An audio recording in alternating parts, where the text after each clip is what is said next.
Looking fancy for fancy wine. Also, Tuscany is like one of my most favorite places in the world. So, yay! Hey everyone, it's Jen from Vine Styles. I hope you're doing well and that you're staying safe. Today, we're going to be going on a little tour of Tuscany. You might be wondering why I'm sitting in this fancy schmancy room. No, I'm not actually in Tuscany. It is actually, in fact, one of the castles or one of the properties of where this wine comes from, of the Ricasoli family.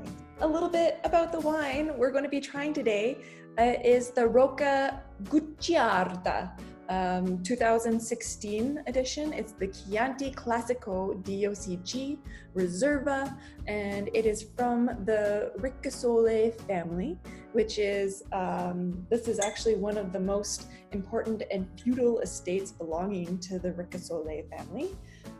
It is complex and harmonious and done in the traditional style. Okay, hey, so I'm bringing you out into the vineyard while we talk about the weather and the place that it comes from. So it's from Tuscany, Italy, and this area actually was founded by the Etruscans, which is where it gets its name from. Etruscans, Tuscany, bada bing, bada boom. So I have a janky map to show you guys. Tuscany is going to be this green area right at the top. Last time I was taking you through the tasting, we were in Abruzzo, which was down here. So we're going to travel a little bit north and we're going to end up in Tuscany. So this is the main area of Tuscany. And then we have Florence is all the way up here, so pretty far away, like pretty northern. And then this is the whole Chianti area. And then this tiny little pink area is actually the Chianti Classico region. So that's where this wine comes from. Okay, back to my vineyard. Well, it's not mine, but I would like it to be, but it's not. So maybe one day, but not today. Anyways, just talking about Jenny's wishes to own a vineyard one day. So during this growing season, it wasn't too bad. This area is Mediterranean, and so they typically see mild winters with rare amounts of snowfall and medium to hot summers, and they typically tend to be pretty dry. In early June, it became hot and very humid, which actually damaged the fruit set, which is actually good for this wine because, like we were talking about before, when the yields become smaller, the concentration of flavors in the other grapes tends to go up. And so this caused a thinning of those clusters, which is going to be good for this Sangiovese. For a Riserva, which is what this one is, this is a Riserva. So this wine in particular has 18 months of oak or large casks aging, and then 6 more months in the bottle as well. So that's pretty cool. The Baron Francesco Ricasoli, this estate has been in his family since 1141. Like, wow, that's a long time. He is trying to come up with ways to make the winery more sustainable. They do some sustainable practices right now, but they're trying to work their way into more sustainable practices. He's looking towards innovation and modern technique, and he's also, I believe, remapped or zoned his vineyards. So that's a pretty cool thing as well.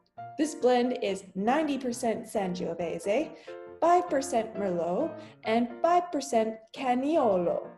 And fun fact about Caniolo, it is actually one of the indigenous or the native grapes from that area. And actually in the 18th century, it used to be the main grape for Chiantis. So it wasn't Sangiovese, it was actually Caniolo. That grape started to see decline, and it started to disappear after phylloxera, which was that little louse that came in and ate all the vineyards. It didn't really graft well to American vine, and so it started to deplete. And so there's only a couple of places in Italy that still have the Caniolo grape, and 2 of the properties, Ricasoli, family actually has it. So I feel like we're going to be tasting history today. I am such a nerd, and I hope you are too.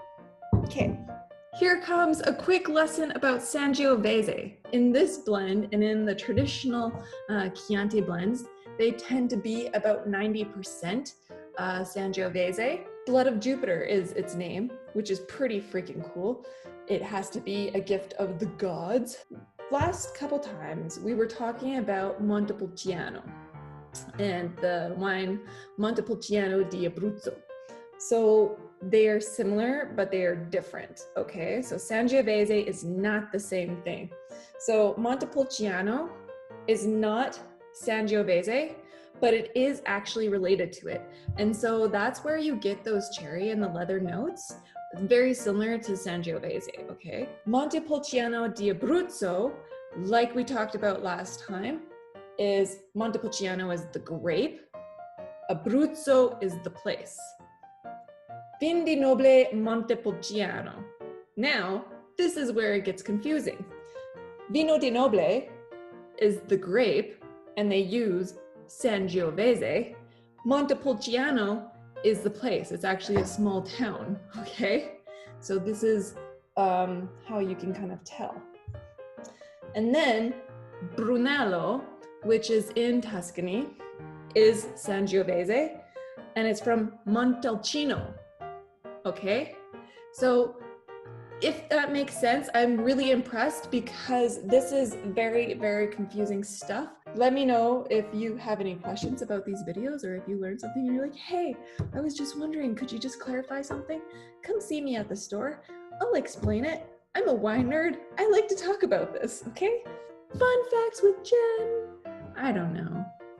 I hope you guys like this.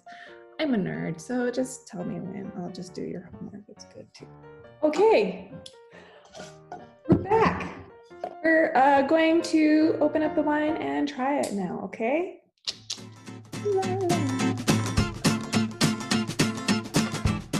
It has this beautiful red hue. This is about a medium ruby. Oh, just the vanilla and all of those winemaker sort of notes are coming out, right? So right off the bat, dark cherry, strawberry, machino cherry, dark plum, cocoa, vanilla, wet stone, thyme and sage, and tomato leaf. Oh boy, that smells really yummy. Woo! You could probably do some age on this wine. So it has a high acidity, which is very bright, I noticed it starting to drool when I leaned forward. So it has more tannins in it, but it's not necessarily a rough tannin. The tannin feels very velvety. Yeah, lots of red fruit on there. Woo! I'm drooling. I would totally do that what grows together goes together sort of mentality with this. I would do like a pork and veal ricotta meatball with it, or prosciutto wrapped mozzarella, bread sauce, pizza, pastas, like a pork loin. Oh, that's it. Oh, I just realized it has a little bit of an olive or like a briny note to it as well. And so I would have olives with it, like the olives that are in the oil and the citrus with some herbs in there. Ooh, 25% off 6 packs of Chianti Classico Riserva, and also 10% off basically everything else. If you shop on Shopify, then you want to put in that code. So that's Vine Styles 10. So I hope you enjoy and that you taste a lot of wine. Take care, guys. Bye.